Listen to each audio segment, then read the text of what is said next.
Russell Westbrook and James Harden united at the Houston Rockets in an attempt to finally win an NBA title. They came close when they were on the Oklahoma City Thunder, and the Golden State Warriors stood in Houston's way for the last few years.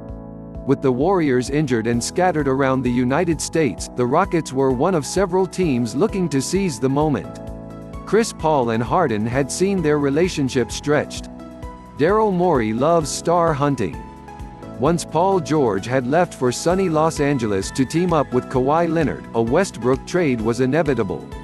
Paul's contract was almost unmovable, as was Westbrook's.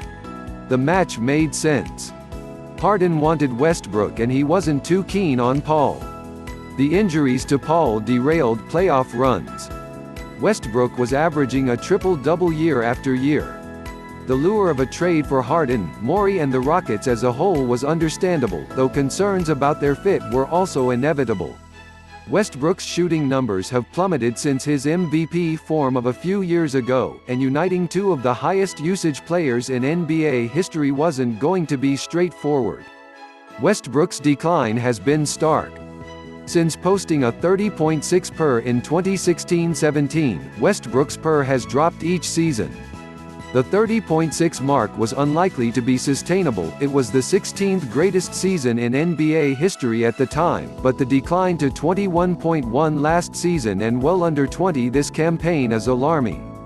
Westbrook's PER is around Spencer Dinwiddie and Jordan Clarkson in 2019-20. For reference, Paul is above 20. Paul's durability is, of course, still a concern. He is unlikely to be forced to play deep into the postseason with the Thunder, and Westbrook has been available for most of the season so far. Workload is an issue in Houston, though, and not for the first time. Only Kyle Lowry is playing more minutes per game than Harden, and Westbrook is around the 35-minute mark. Mike D'Antoni is renowned for his short rotations, but with Houston's supposed title aspirations, the workload on Harden and Westbrook seems unnecessary. Paul's injuries might have motivated them to move him and scuppered their chances in the past. The Rockets are risking a similar situation with Westbrook and Harden either through fatigue or injury. Westbrook's downturn, and continued shooting woes, leave this trade looking strange. His fit alongside Harden was never great compared to Paul. While Paul's contract makes him overpaid and almost impossible to move, he's a more productive player than Westbrook at the moment.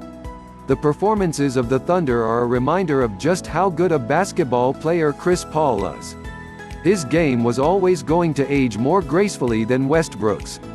Houston's effectiveness in the regular season isn't in question. Home court advantage in the first round seems probable. The playoffs will be a challenge for this new duo. Paul might not have brought the Larry O'Brien Trophy back for the Rockets, but he set the bar high for Westbrook's time in Texas. Nothing from the Rockets so far suggests their title chances are better with Westbrook than they were with Paul.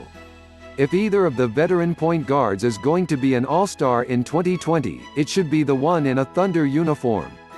Broken relationships might have forced this trade through. The Rockets probably don't regret the move just yet, and maybe things with Paul really were beyond repair, but with how the two players are performing, one can't help but wonder what people in the organization are thinking as they reflect on that trade.